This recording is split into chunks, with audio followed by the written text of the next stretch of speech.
किशनगढ़ में सोमवार देर रात लगभग 11:30 बजे एक ट्रक हादसा हो गया और ट्रक इतना तेज था कि आप देखिए कि दीवार तोड़ दी उसने।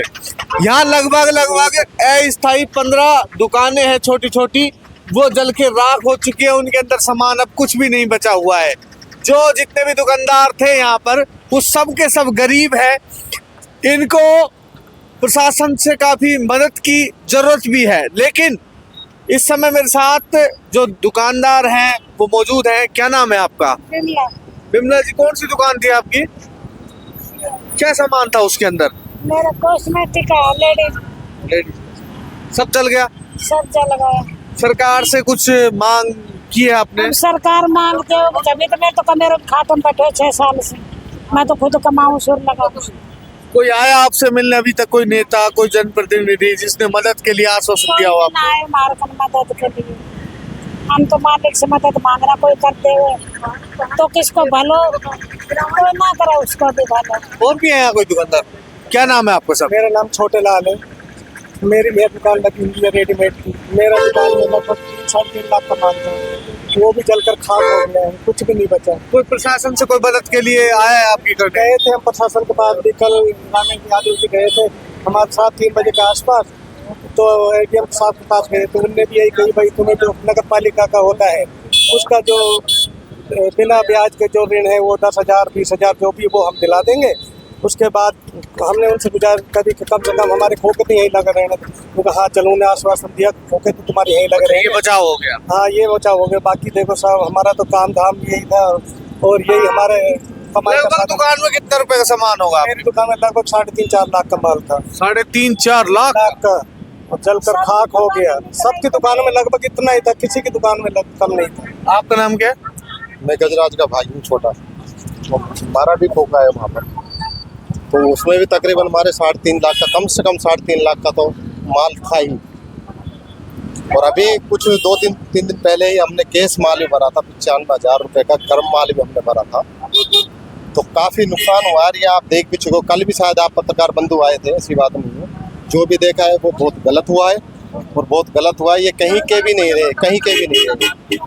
हालांकि प्रशासन ने जो हमको संतुष्टि दी है, भाई आपके खोखे ही लगे रहेंगे, कोई बात नहीं, मत हटाए, तो हमें थोड़ी सी राहत भी मिली है। जैसे हमारे प्रशासन अपने तौर पर कर रहा है कुछ ना कुछ। हाँ जी, बिल्कुल प्रशासन ने हमें जो संतुष्टि दी है हम उससे थोड़ा सहमत हैं। पूर्व विधायक जो रामेश जी यादव जी आए थे, उन्होंने हमें पूरा सपोर्ट किया है। यहाँ पर आकर उन्होंने पूरी संतुष्टि दे के गए, पूरा आश्वासन दिया है हमें उन्होंने। हम उनसे की बात से बहुत सहमत है। हम बात से बिल्कुल। पूर्व विधायक रामेश यादव कल जो ये दुकानदार है उनसे मिले हैं और उन्होंने इनको ढाढ़स बधाई ये कह भी रहे हैं कि कहीं ना कहीं रामेश यादव मदद करेंगे। मेरी उम्मीद है रामेश यादव जल्द से जल्द इनको मदद भी करे। लेकिन अब मैं पूरी घटना की जानकारी आपको बताता हूँ। ये आप देखिए कि दीवार तोड़कर ट्रोला बिल्कुल अंदर चला गया। उसके अंदर ये ईंटें भरी हुई थी। मेरे साथ इस समय जो हमारे संवाददाता हैं श्री नरेंद्र सैनी जी, वो इस समय मौजूद है। इनसे घटना की पूरी जानकारी लेते हैं। सर जी, क्या हुआ था कल? क्या घटना हुई पूरी? वो सर, घटना ये हुई करीब सोमवार की बीती रात को करीब 11:15 बजे का वक्त था। उस समय पर यहाँ अलवर की तरफ से एक ट्रोला आता है और ट्रोला, अब ये तो पता नहीं कोई सीसीटीवी वगैरह हो कि भाई यहाँ पर कितना स्पीड में आया था, वो कितना स्पीड में नहीं आया। लेकिन वर्तमान स्थिति को देखते हुए ऐसा लगता है कि यहाँ पर ट्रोला बड़ी ज़बरदस्त स्पीड से आया हो। स्पीड से आने के बाद यहाँ सीधा इन खोखों में घुसा है। खोखों में घुसकर देख सकते हैं आप, यहाँ पर स्कूल की बाउंड्री टूटी हुई है, बाउंड्री के अंदर भी घुस गया। आप ये समझ सकते हैं, अगर जो यह हादसा नरेंद्र भाई अगर जो दिन में होता तो क्या कुछ स्थिति हो सकती थी। यहाँ पूरी तरह से यानी कि आग में तब्दील हो गया। खोखे जल गए, खोखे जल करके राख हो गई। मैं यहाँ कपड़ों की बात करूँ या फिर यहाँ पर मैं चूड़ियों की बात करूँ, देखो चूड़ी वाली हैं, अभी मैं इनसे भी जानकारी लेंगे। यहाँ देखिएगा, ये पजेब है, जो पजेब भी इस तरीके से पूरी तरह से यानी कि जो प्लास्टिक का सामान था, जो कपड़े का सामान था, जो भी तमाम जो सामान है वो पूरी तरह से जल करके राख हो गया। और अब इनको यहाँ मैं नेताओं की बात करूं तो नेता लोग भी आए यहाँ पर, क्या कुछ आश्वासन दिया इनको, तमाम जानकारियाँ आपको नरेंद्र भाई यहाँ इस वीडियो के तहत दे रहे हैं। लेकिन यहाँ सफाई चल रही है, देख सकते हैं। इतनी मोटी चादर होने के बावजूद भी इसको देखिएगा क्या। जो हमारे पूर्व विधायक राम जी आए तो उन्होंने हमें पूरी संतुष्टि दी है और उन्होंने कहा है कि आप अपने खोखा लगाओ, यहाँ पर आराम से अपना जैसा भी अपनी जीवित करो आप।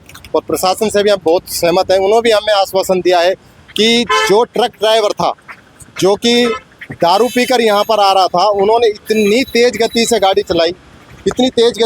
चलाई, शायद ये दिन में हादसा होता तो ये साथ जयपुर वाला या दिल्ली वाला काट होता। लेकिन मैं यहाँ एक चीज़ और जानने की कोशिश करूँगा, अब आप किसकी वेट कर रहे हैं जो इतना लेट कर रहे हैं आप? नहीं, वेट तो शायद हो सकता है हमें कुछ जैसा कि आश्वासन दिया गया है कि भाई नगर पालिका की तरफ से भी आपको शायद कुछ दिया जाएगा, या जैसा भी है लोन वगैरह है कुछ आपकी जैसा भी कोई किस्त है वो माफ़ की जाए। तो हम लोग तो उसी आस में बैठे हैं कि हमारे जो पूर्व विधायक है वो पूरा आश्वासन दे गए। जिला प्रशासन ने भी हमें पूरा आश्वासन दिया है कि आपकी जितनी मदद होगी हमसे, हम 100% आपकी उतनी ही मदद करेंगे जितनी होगी। कम से कम आप लोगों को यहाँ से नहीं हटाया जाएगा। कि जो ये गाड़ियाँ चलाते हैं दारू पीकर, इनके खिलाफ सख्त कार्रवाई होनी चाहिए, अन्यथा ये दूसरे व्यवहार भी ऐसे दारू पीकर फिर गाड़ी चलाएंगे। इनकी तो आज नहीं तो कल नहीं तो परसों 10 दिन बाद इनकी जमानत हो जाएगी, लेकिन फिर दोबारा आज ये घर बेघर हुए हैं, कल को अन्यथा कल और भी बेघर होगा। हम जो इस सरकार है इससे यही चाहते हैं कि इनके खिलाफ जो ड्राइवर है इनके खिलाफ सख्त से सख्त कार्रवाई होनी चाहिए।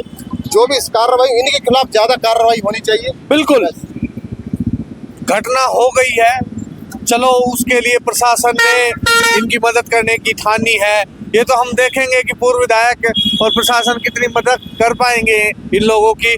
पुलिस प्रशासन की तरफ से नरेंद्र भाई क्या कहा गया है अभी तक? पुलिस प्रशासन की तरफ से यही गाइडलाइन दी गई है कि हर संभव इनको मदद की जाएगी। विधायक साहब ने भी यही कहा है। लेकिन हम बात करें, जो आप सवाल पूछ रहे हैं कि यहाँ जो ट्रक ड्राइवर था क्या हरियाणा की तरफ से आ रहा था, बिल्कुल सही बात है। कोट कासिम की तरफ जैसी जानकारी हमें मिली है कि कोट कासिम की तरफ से वो ट्रक ड्राइवर आता है और इधर से आने के बाद सीधा वो परली तरफ चौकी है जो जलेबी चौक है, जलेबी चौक की तरफ से घूम के और फिर तोप चौराहे पर आता है। अब पुलिस प्रशासन का कहना ये भी है कि वो नशे में धुत था और वो तोप के चौराहे को तोड़ते हुए सीधा का सीधा यहाँ पर जो सरकारी स्कूल है, सरकारी स्कूल की बाउंड्री को तोड़ता हुआ अंदर घुस जाता है और भीषण हादसा होता है। हादसा इतना ज़बरदस्त था, इतना ज़बरदस्त, जो लोगों ने आवाज़ें सुनी, आपने तमाम चैनलों के माध्यम से देखी कि यहाँ किस तरीके से आग में तब्दील होता हुआ नज़र आए ये 10 से 12 खोखे। और पूरी तरह से जो कहने का मतलब ये है कि चाहे चूड़ी की दुकान हो, चाहे कपड़े की दुकान हो, सब पूरी तरह से जल करके राख हो गई।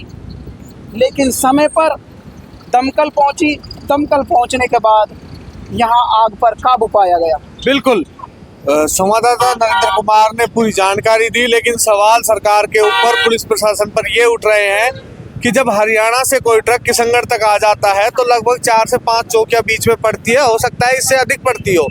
क्या उन्होंने जांच की थी या नहीं की थी ट्रक चालक से कि जो शराब पी रखी है या नहीं पी रखी है, ये भी जांच हुई थी या नहीं हुई थी? ये पुलिस प्रशासन के ऊपर सवाल उठता है और पुलिस प्रशासन को इसकी भी जवाबदेही देनी चाहिए।